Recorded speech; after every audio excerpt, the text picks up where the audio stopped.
I heard the words again. Sweet as. The man behind the counter smiled at me. He looked relaxed, completely relaxed.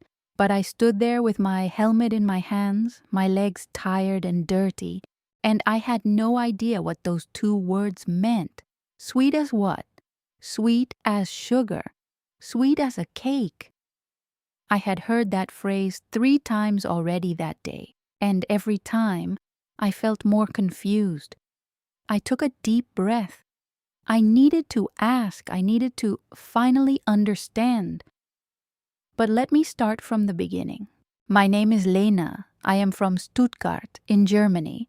I came to New Zealand alone, which was already a big decision for me. I am not a confident traveler.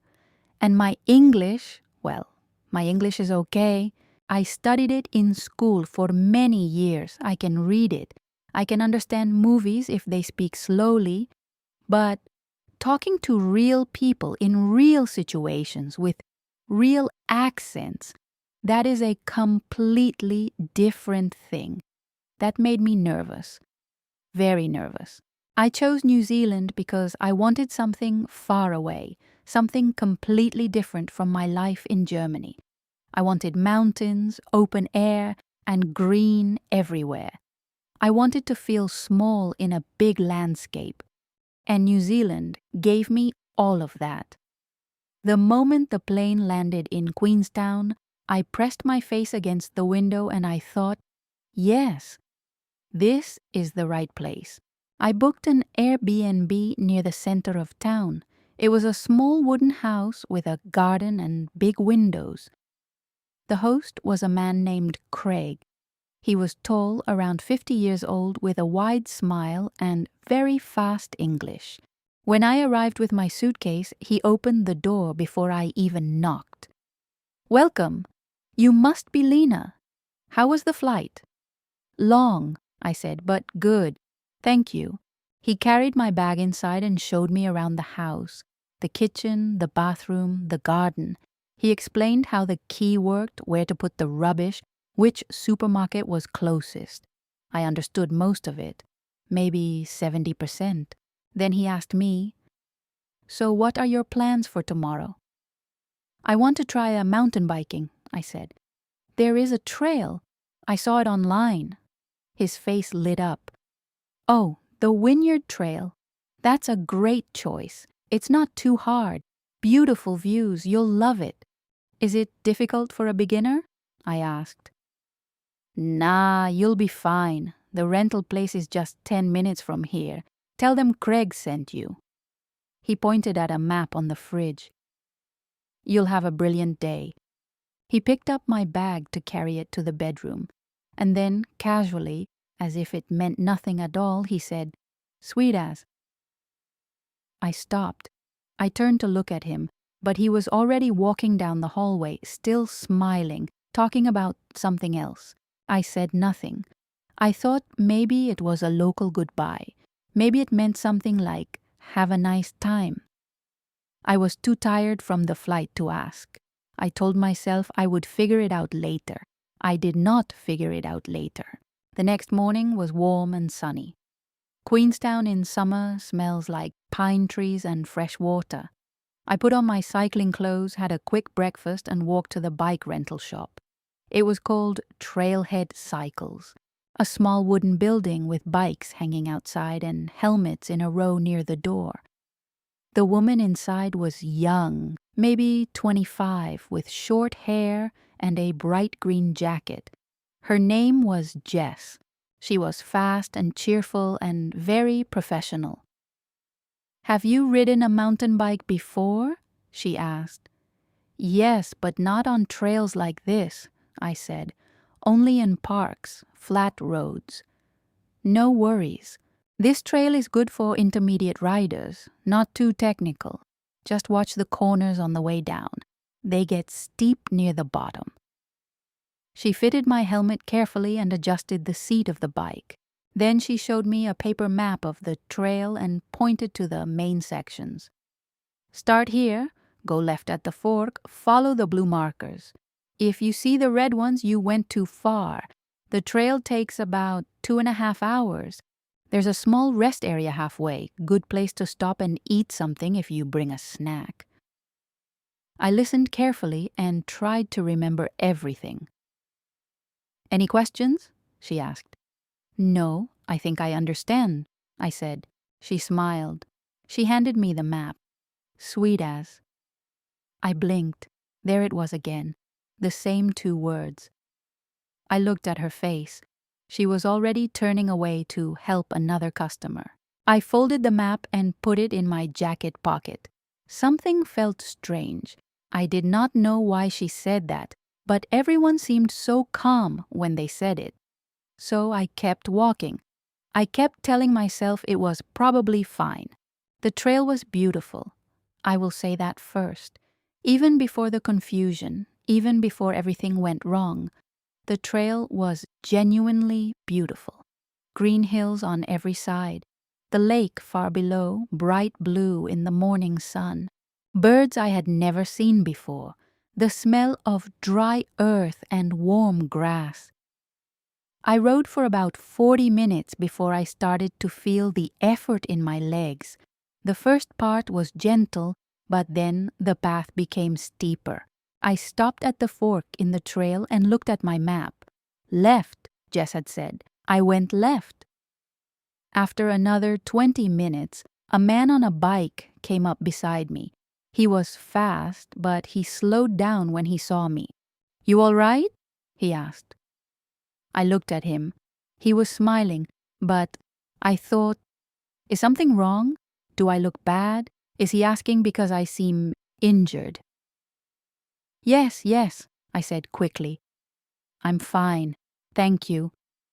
He nodded and rode past, but the question stayed with me. You all right? Why did he ask that? I looked at my legs, my arms. Nothing was wrong. I checked the bike. Everything seemed normal.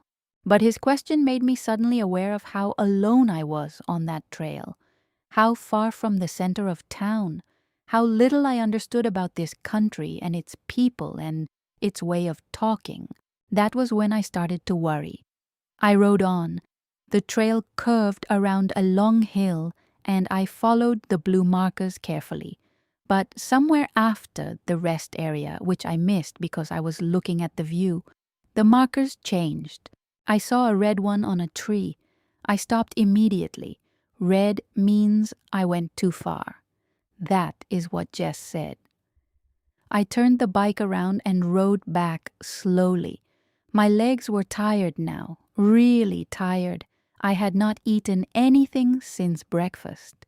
The sun was high and warm, and I was very thirsty.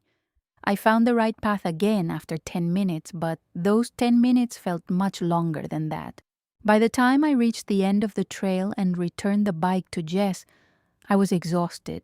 My shoulders were tense, my back hurt. I was dusty and sweaty, and my hands were shaking slightly from holding the handlebars for so long. How was it? Jess asked when I handed back the helmet. Good, I said. Beautiful, but I got a little lost near the end. Oh, the red markers. Yeah, that happens. You did well.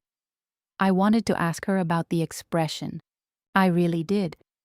But there was a small line of customers behind me, and I felt embarrassed, so I just smiled and walked out. My stomach was completely empty. I needed food. I needed to sit down somewhere quiet. There was a small café across the road from the bike shop. A wooden sign said, Ridgeline Cafe, coffee, pies, cold drinks. I walked in. The cafe was warm and smelled like coffee and pastry. There were only 4 small tables. A chalkboard on the wall listed the food. I looked at it for a moment. There were meat pies, cheese rolls, muffins, and soup. The man behind the counter was older, maybe 60, with gray hair and a kind face. He wore an apron and was wiping the counter with a cloth. What can I get you? He asked. 1 meat pie, please, and a flat white. Good choice, he said. Eat in or take away? Eat in, I said. Please. He nodded and turned to the coffee machine.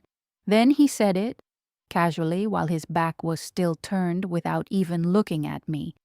Sweet as. I sat down slowly. My legs felt heavy. My brain felt heavy. I stared at the table. 3 times. I heard those 2 words 3 times in one day from 3 different people, and I still did not know what they meant. I had tried to pretend I understood. I had smiled and nodded each time. But now, sitting in a quiet café, hungry and tired and alone, I felt something shift inside me. I was done pretending. When the man came to bring my coffee, I looked up at him. "Excuse me," I said. My voice was a little uncertain. "Can I ask you something?" "Of course," he said. "Today people kept saying, 'sweet ass.' What does it mean? I am from Germany. My English is not perfect. I heard it many times today, but I don't understand it." He set the coffee down in front of me and smiled. Not a mocking smile, a warm one. "Sweet ass," he said. "Oh, that's just a New Zealand thing. It means great, perfect, no problem, like everything's good." I stared at him. "That's all it means." "That's all," he said. He laughed a little. "Were you confused about it all day?" "Yes," I admitted. "All day. I heard it at my Airbnb this morning, then at the bike shop, then you said it just now." He laughed again, and this time it was a full, comfortable laugh. "Sorry about that. We say it all the time. We probably don't even notice anymore." So when my Airbnb host said it this morning, he was just saying, "Great, no worries, have a nice day." And the woman at the bike shop, "Same thing, everything's sorted, you're good to go." I sat back in my chair. I took a slow breath. My shoulders dropped. I had not noticed how tense they were until that moment. All day I had been carrying that small confusion like a stone in my pocket, and now, suddenly, it was gone. "Thank you," I said. "Really, thank you for explaining." "No worries," he smiled. "Enjoy your pie. You look like you need it." I laughed. A short, slightly nervous laugh. But a real one. "I do," I said. "I really do." The pie came 5 minutes later. I ate it slowly, outside at a small table in the sun. The street was quiet. A few cyclists passed. The mountains were visible above the rooftops, still green, still enormous. I thought about the man at the Airbnb, his wide smile. Sweet as. He was being warm. He was welcoming me to his country. I thought about Jess at the bike shop. Her calm, professional face. Sweet as. She was saying, "You're ready. You've got this. Go have a great time." I thought about the man on the trail. "You all right?" He was just being friendly, a normal New Zealand hello. They were all being kind to me, all of them, all day long. And I had been confused and worried and slightly afraid, and none of it was necessary. I drank my coffee. I felt the sun on my face. My legs still ached and my back was still a little stiff, but something inside me felt lighter than it had all morning. I had done it. I had rented a bike in a foreign country, ridden a mountain trail alone, got slightly lost, found my way back, and sat in a cafe and asked a stranger to explain something I did not understand. In English, in New Zealand, completely alone. I had felt confused and embarrassed and nervous, and I had done it anyway. That felt like enough, more than enough. Have you ever heard an English phrase you didn't understand and then spent the whole day wondering what it meant? I think many of us have moments like that, moments where the language feels bigger than us, where we smile and nod and hope no one notices. If Lena's day felt familiar to you, I hope you know. You are not alone in that feeling. If you enjoy stories like this one, I would love for you to subscribe to this channel. Every story is made for learners like you. Real situations, real conversations, real English. Maybe we can keep learning together. One story at a time.